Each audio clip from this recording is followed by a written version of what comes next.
네, 안녕하십니까. 안태욱 부장입니다. 월간 이장섭 바로 시작하도록 하겠습니다. 이장섭 전 국회의원님 오셨습니다. 안녕하세요. 네, 안녕하세요.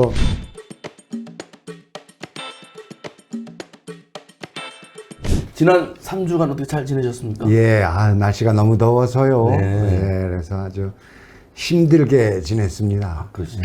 월간 이장섭이 갈수록 인기가 많아지고 있습니다. 오늘도 좋은 말씀 부탁드리겠습니다. 오늘 좀 날씨도 더운데 더 뜨거운 이슈들이 많은데 오늘 따끈한 이슈가 하나 생겼습니다. 정우택 전 국회 부의장이 지금 저희가 녹화하는 시간은 오전 11시입니다만 오후 2시에 청주지방법원에서 영장실질심사를 받는다고 합니다. 그 카페 업주로부터 그 돈봉투 받은 사건 있잖아요. 네. 그 관련해서 정우택 전 국회 부의장, 그다음 카페 업주도 영장이 신청이 돼서 실질심사를 받는다고 하는데 이 청주에서 이 국회의원급이 이런 적이 없었던 것 같아요. 이런 사건 어떻게 보십니까? 그러게요. 뭐 경이 어쨌든지 간에 그 우리 정우택 의원이 5선 국회의원 아닙니까? 네. 충청북도 도지사도 하셨고, 그런데 참 그 사건 내용으로 봐도 뭐라 그럴까요? 좀 뭐 아주 안 좋은 내용이고 또 사건이 불거지는 과정도 좀 여러 가지 그 후사가들의 입줄에 오르내릴 수 있는 내용들이 있어서 저는 정말 그 선배 의원이셨기도 했고 해서 또 많은 것도 배우고 그랬는데 먼저 좀 안타깝다라는 생각을 하고요. 선수가 쌓일수록 또 정치적 연륜이 깊어질수록 정말 조심해야 되는구나. 예, 자신을 돌아보고 그래야지 이 관성대로 가다가 그런 일들이 벌어지는 것 같아요. 그래서 뭐 개인적으로 안타깝게 생각하고 그러나 이제 수사가 진행되고 또 뭐 법적 절차들이 있으니까 뭐 사실대로 명명백백하게 밝혀서 대처해 나가는 것이 지금으로서는 옳은 방법이다 그렇게 생각합니다. 네, 알겠습니다. 같이 지켜보도록 하겠습니다. 그러면 이제 원래 예정됐던 질문 응답 해보도록 하겠습니다. 그 의원님께서는 정무부지사 해보셨잖아요. 예, 그죠? 그렇습니다. 하셨잖아요. 예. 그러니까 후배 정무부지사가 김수민 전 국회의원이 될 것 같다. 아주 좀 관심이 있습니다. 김수민 정무부지사 내정설 이거 어떻게 보십니까? 갑자기 후배 정무부지사 이렇게 말씀을 하시니까 제가 말을 조심해야 되나라는 생각이 듭니다. 제가 이 소식을 처음 들으니까 뭐 요즘 이제 젊은 사람들 표현대로 뭐 이런 거 있지 않습니까? 조금 정제돼서 얘기하면 뜬금없다라는 생각이 우선 들더라고요. 네. 이건 뭐 김수민 뭐라고 불러야 됩니까? 내정자라고 불러야 됩니까? 우리 김수민 내정자의 어떤 적격 여부를 떠나서 그동안의 정무부지사를 선임하는 그 배경들 그리고 그에게 주어진 어떤 역할들과는 상당히 다른 방식의 역할 내지는 그 의미부여를 다르게 해야 되는 거다라는 의미에서 좀 뜬금없다라는 생각이 들었고요. 정무부지사라는 게 실은 굉장히 많은 일들을 하게 돼 있어요. 밖에서 네. 볼 때는 뭐 단순하게 어떤 도정의 정부적 역할들을 한다라고 생각을 하는데 모르겠습니다. 지금 어떤지 모르겠는데 제가 정무부지사 할 때는 그 책임을 가지고 있는 그러니까 결제 라인에 있는 그 국들도 5개국인가요? 됐었죠. 예, 그래서 그 아주 실무적인 결제들을 해야 되는 그래서 제가 정무부지사 하는 동안 제 이름을 제가 태어나서 가장 많이 써본 서명하기 위해서 그런 것도 있었고 그래서 행정의 실무적인 역할들을 최고 책임자로서 해야 된다라는 측면들이 있겠고요. 또 이제 중앙부처 뭐 충북의 굵직한 어떤 정책들 또 예산들 해서 중앙부처를 정말 문턱이 닳게 드나들어야 되고 그들과의 어떤 뭐 교섭력이랄까요, 충청북도의 정책에 대한 설득 능력 뭐 이런 부분들을 가져야 되겠죠. 네. 특히 이제 한국 같은 뭐 이 연고가 중요시되는 그런 사회에서는 그 간과도 마찬가지인데 그 연고가 많아야만 또 쉽게 또 얘기도 풀어지고 이런 측면이 있기 때문에 그런 역할들 대정부 활동에 중점적으로 역할을 해야 될 것이고 그 다음에 이제 일반적으로 정부적 역할들을 뭐 행사를 참석한다든지 도내에서 이루어지고 있는 각 시군에서 이루어지고 있는 행사에 도지사를 대신해서 도를 대표해서 또 이제 참여하게 되고 저 같은 경우는 특히 이제 경제계를 중심으로 활동을 해왔었는데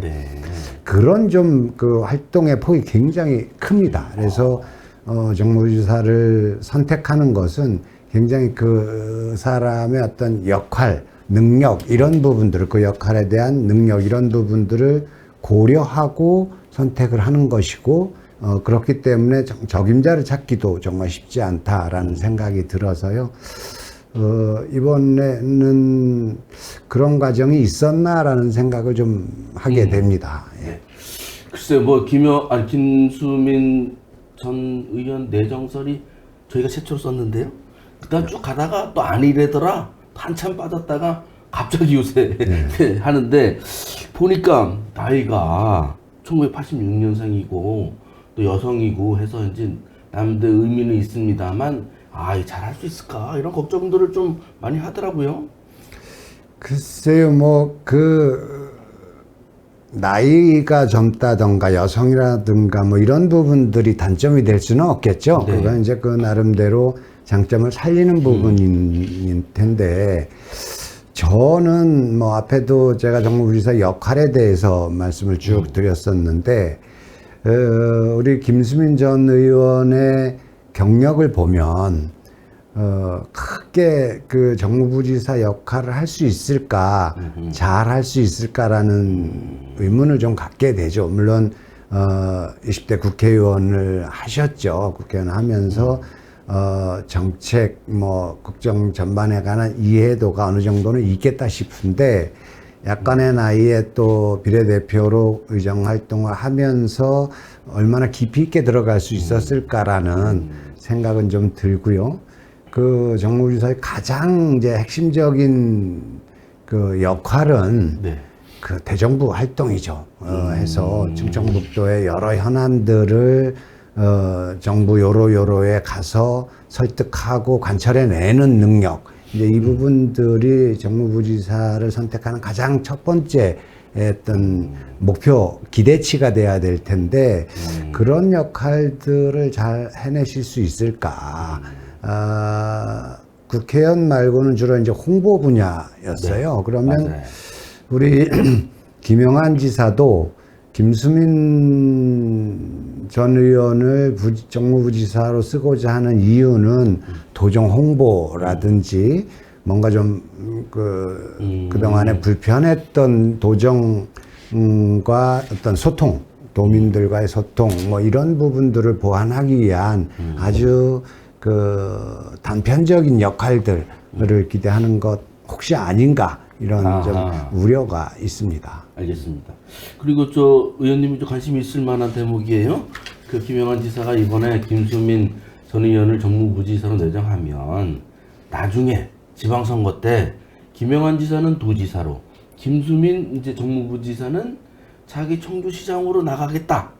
이범석 시장하고 사이가 멀어졌으니 이런 러닝메이트설이 또 확 나오기 시작했습니다. 이게 뭐 어떻게 될지 모르지만 어떻게 보십니까? 참 뭐 정치에 관해서 지역 호사가들이 많죠. 그래서 이런저런 뭐 상상력들을 발휘를 하게 되죠. 그래서 우리는 그런 것들은 이제 소위 내피셜이다 이렇게 표현을 하는데 지금은 이제 그 정도 수준이 아닐까라는 생각을 하고요. 그러나 이제 만약에 정치에 뭐 만약이라는 게 어떨지 모르겠습니다만은 만약에 그게 사실이라면 이거는 뭐라 그럴까요? 위인설관 내지는 뭐 쉽게 이야기하면 짜고 치는 고스톱 뭐 이런 거일 텐데 그렇게까지는 아니겠죠. 물론 정무부지사를 뭐 잘 하셔갖고 우리 청주 시민들로부터 인정을 받으면 그럴 수는 있겠으나 그거를 전제하고 정무부지사로 발탁을 했다라고 하면 그것 역시 큰 문제고 옳지 않은 인사다라고 저는 생각을 합니다. 그 김영환 전 지사, 김영환 지사가 그 토요일 날은 저기 상당공원에서 그 축제가 열렸었어요. 그때 물종도 쏘고 그렇게 했는데 오늘 코로나19에 감염돼가지고 아이고. 오늘 출근을 못 하셨다고 합니다. 하여튼 좀 아유 쾌차하시기 바랍니다. 이제 두 번째 주제가 이제 김영환 지사와 이범석 청주시장 간의 갈등입니다. 요거는 이제 어떻게 보면 정책적으로 충돌이 있을 수도 있다고 이해는 또 되고 그래도 이게 너무하는 거 아니야? 뭐 이런 이제 양상으로 해석되기도 합니다. 어떻게 보시나요? 아주 깊게 보면 이건 구조적 갈등이다. 이게 청주시 충청북도의 반을 차지하고 있는, 반 이상을 차지하고 있는 충청북도 청주시와 그것들을 또 충청북도의 모든 시군을 관장해야 되는 충청북도 간에 필연적으로 나타날 수 있는 구조적 갈등일 거예요. 또 도의 권한을 기초자치단체에 좀 내려달라는 이야기도 특례시 시도라든지 여러 가지가 있지 않습니까? 그런 곳에서 나오는 구조적 갈등이다라고 볼 수 있을 것이고요. 이 두 분의 관계로만 본다면은 이거는 우리 김영환 지사의 문제가 좀 더 큰 거 아닌가. 저는 그렇게 보는 입장에서는 판단합니다. 그런 기왕의 구조적 갈등이 있고 이 갈등 가능성이 상존하고 있는 것이 청주시와 충청북도죠. 그 앞에도 그런 비슷한 상황들은 늘 있어 왔습니다. 전직 지사, 전직 시장 때도. 네. 그랬기 때문에 더 조심했어야 되고, 어떤 것들을 도지사가 그렇지 않아도 좀 즉흥적이다라고 많이 이야기들을 하는데, 어떤 정책들을 먼저 내세우지 말고, 어떤 좋은 정책이 있다 그러면은, 발표 전에 미리 청주시랑 좀 협의를 하면서 조율을 해서 시장과 같이 발표를 한다든지 이렇게 가면 그 갈등의 소지를 많이 줄일 수 있죠. 이게 현금성 복지는 된다 안 된다 이 논리는 참 제가 보기에는 저급한 논쟁의 방식이다. 명분을 거기서 찾는 거는. 그러나 이제 왜 충북도가 맘대로 하냐라고 이야기하기에는 좀 어려우니까 아마도 그렇게 표현을 했었는데 김영환 지사 말대로 현금 아닌 복지가 또 얼마나 있겠습니까? 그렇죠. 예, 그러나 이제 그런 저간의 사정들을 잘 감안하는 것들이 제일 중요한 문제이고 이번을 계기로 해서 그런 부분들을 좀 유의해 주셔야 된다. 자칫하면 청주시와 충북도의 갈등이 심화되고, 그러면 충북도정 정말 어려울 테고, 도민 보기에도 안 좋고, 또 청주시도 청주시대로 여전히 그 광역자치단체의 그 사무가 있기 때문에, 그런 부분들을 또 청주시 입장에서는 불편할 수 있기 때문에, 서로가 배려하고 조심하면서 풀어야 되는 문제다라고 생각을 합니다. 예. 제가 볼 때는 우리 의원님께서 정무부지사도 했기 때문에 아주 애정어린 충고를 하신 것 같은데. 예, 저도 정무부지사 때 청주시 많이 드나들었습니다. 그렇습니까? 그런 역할이 필요하군요. 자꾸 가서 만나고 갈등 있을 수 있으면 대화하고. 그렇죠. 그냥 지금처럼 창조적 갈등하자 이런 거 좀 이상한 것 같습니다. 그래서 오늘 22일 내일 모레네요. 오자회동을 한다네요. 지사, 시장, 도의회의장, 도시의장, 서승우 국민의힘 충북도당 위원장. 어떻게 잘 갈등이 봉합될 것 같습니까? 봉합은 되겠죠. 그런데 이제 말 그대로 봉합 아니겠습니까? 수술을 하고 이게 째고 그리고 이제 다시 꿰매서 봉합을 하는 건데 그렇다고 해서 상처가 없어지지는 않죠. 이게 수술의 흔적들은 남아 있는 것이기 때문에 좀 전에도 말씀드렸듯이 이런 부분들을 이제 반면교사로 삼아서 이후에 어떤 정책들 내지는 청주시와 충북도 간에 정책 공조를 해나가야 될 일이 있을 때는 서로가 배려하고 사전에 충분히 협의하고 그래서 같이 발표를 한다든지 뭐 이런 방식으로 가야지 이게 밥 한 번 먹고 봉합됐다라고 또 끝나버리면 네. 이후에 또 그런 일들이 발생을 할 거죠. 그 청주시와 충청북도의 갈등은 청주 시민들 또 충청북도 도민들한테는 불행이고 그런 것이기 때문에 우리 단체장들이 그런 부분들을 잘 좀 염두에 두고 서로 상생하는 행정들을 펴나가야 되지 않을까 생각합니다. 글쎄 일단 뭐 만나서 밥이라도 먹는데 의미를 둘지 어떻게 될지 지켜보겠습니다. 네, 다음 주제는 요즘 충북도 산하기관장의 공직기강이 엉망이다 일부이긴 합니다만 맹경재 충북경제자유국구역청장은 검찰 수사를 받고 있고 윤석규 충북인재평생교육지원원장은 재판까지 받고 있어요. 근데 그 윤석규 원장 같은 경우는 충북도가 아무도 몰랐다고 하고 뭐 이래서 야 이거 산하기관 관리하는 거 구멍난 거 아니냐. 산하기관이 그런데 뭐 공직은 어느 정도겠어? 이런 좀 우려가 큰데요. 정무부시사 할 그때는 괜찮았습니까?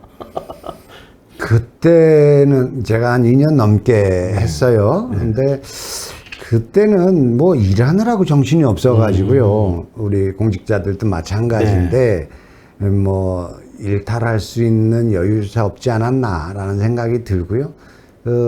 또 수장이신 또 우리 전 이시종 지사께서 또 뭐 정말 그런 분야에 대해서는 누구보다도 엄격하시기도 하고 스스로 그렇죠. 또 엄격하지 않습니까? 그래서 뭐 좋은 현상인지 모르겠습니다만 하여튼 해외 출장도 가능하면 안 가시고 가시면 비즈니스 탈 것을 이코노미 타고 가시고 뭐 이러는데 그런 상황에서 뭐 하위 공직자들이 다른 생각을 할 겨를이 없었겠죠.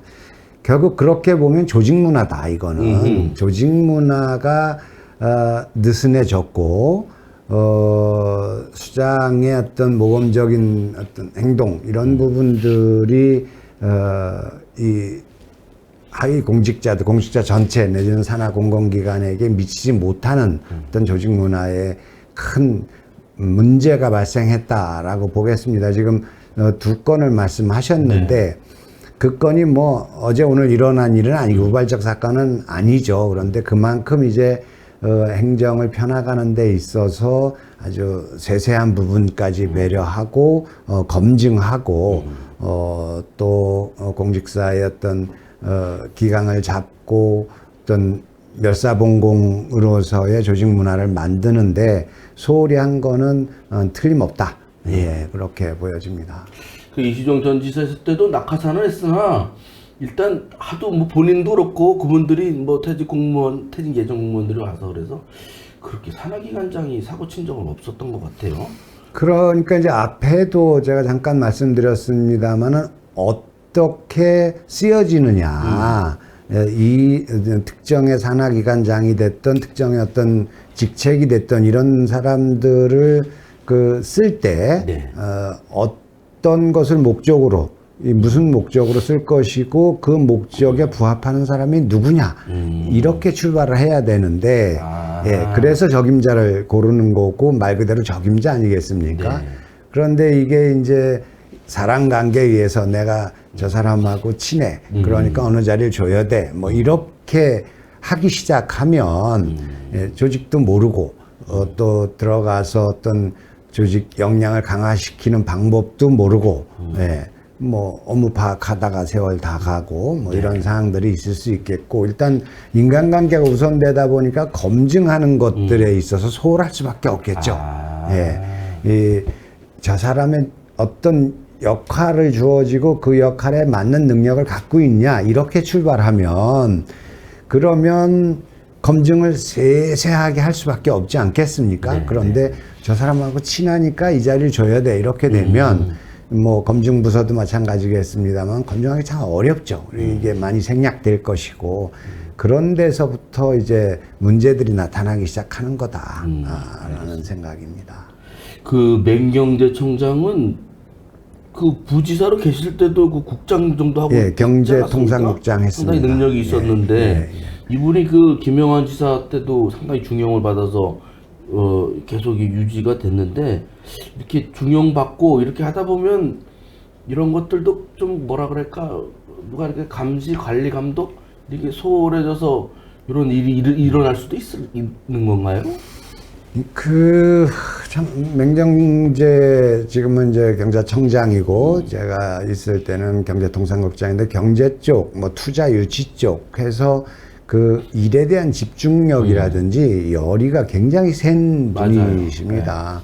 그런데 이제 그 좀 전에도 말씀드렸듯이 조직이 무언가 일에 집중하고 목표를 설정하고 그 목표를 달성하기 위해서 부지런히 움직이면 뭐 다른 여유가 없죠. 네. 예, 그렇게 이제 조직은 늘 긴장감을 갖고 그 운영을 해야 될 텐데 아마도 이제 그런 긴장감을 놓치지 않았나. 예, 이건 뭐 맹경재 청장 개인뿐만이 아니라 일반 우리 제가 조직 문화를 얘기했습니다만은 공직사회에 그런 긴장을 많이 놓치고 최근 뭐 2년간 도정 조직 운영이 이루어지지 않았는가라는 우려가 있습니다. 그 맹 청장이 뭐 제가 이따 얘기하는 거 아니에요. 다만 이제 전반적으로 하는 과정이 야 이게 좀 근본적으로 한번 원인을 따져보자 이런 겁니다. 그래서 공직기관 강화회의도 하고 뭐 그래도 좀 이게 뭐 저 산하기관의 직원은 음란 사이트보다 걸리고 뭐 여러 가지 일이 많은데요. 어떻게 해야 이 공직기강을 강화할 수 있을까요? 글쎄, 이땐 뭐 사건이 터지고 바로 또 그 행정부지사가 전체 또 간부들 소집해서 그 공직기강 대책 회의도 하고 그랬습니다만은 그게 이제 그 일회성 뭐 그 행사성 보여주기식 뭐 이런 방식으로 이게 잡히진 않죠. 예, 뭐 누누이 이야기하는 거지만 조직 문화를 어떻게 가져갈 거냐에 가장 이제 큰 핵심이 있다. 예, 그 속에서 뭐 물론 일상에서의 어떤 공직기관과 관련한 교육도 해야 될 것이고 뭐 그렇지만은 무엇보다 선행돼야 될 것들은 일에 대한 긴장감, 일에 대해서 몰입할 수 있는 조직 분위기를 만들어줘야 될 것이고, 예, 그래야만 다른 생각을 할 겨를도 없고 또 본인들 스스로도 긴장감을 유지할 텐데 이것들이 일회성으로 하다 보면 그거 하는 거구나 뭐 이런 그 왜 정부에서 관가의 공무원들을 상대로 여러 가지 교육들을 합니다. 뭐 이렇게 이야기하면 좀 그렇겠습니다만 어떤 민방위 교육 같은 방식으로 하죠. 그러면 대부분의 이제 그 교육 대상자들은 그냥 시간 뭐 한두 시간 때운다 이런 개념 갖고 있거든요. 그래서 그런 교육 방식으로는 사실은 어려울 테고 일벌백계도 필요하고 그 이전에 어떤 그 일에 업무에 집중할 수 있는 어떤 조직 문화를 만드는 것들 그거는 뭐 하루 이틀 일회성 행사 갖고 될 일은 아니기 때문에 무엇보다도 단체장들이 솔선수범하고 전체 조직 분위기를 잡아나가는 것이 중요하다라고 생각합니다. 그러네요. 윗물이 맑아야 아랫물이 맑지 뭐 하위 직원들 아무리 불러다가 해본들 무슨 소용이 있겠습니까? 오늘 아주 요새는 전국이 힘든 게 아니라 충북이 시끄러워가지고 충북만 해도 이슈가 많은데 다음에 또 굉장히 많은 이슈가 있을 것 같습니다. 그 의원님은 휴가를 어떻게 이번에 가십니까? 예, 다음 주쯤에 좀 뭐 너무 더우니까 움직이기도 싫더라고요. 맞아요. 예, 해서 다음 주쯤에 좀 찬바람 불으면 움직일까 싶습니다. 네, 알겠습니다. 오늘 나와주셔서 감사드리고 다음 달에 뵙겠습니다. 예, 고맙습니다. 고맙습니다.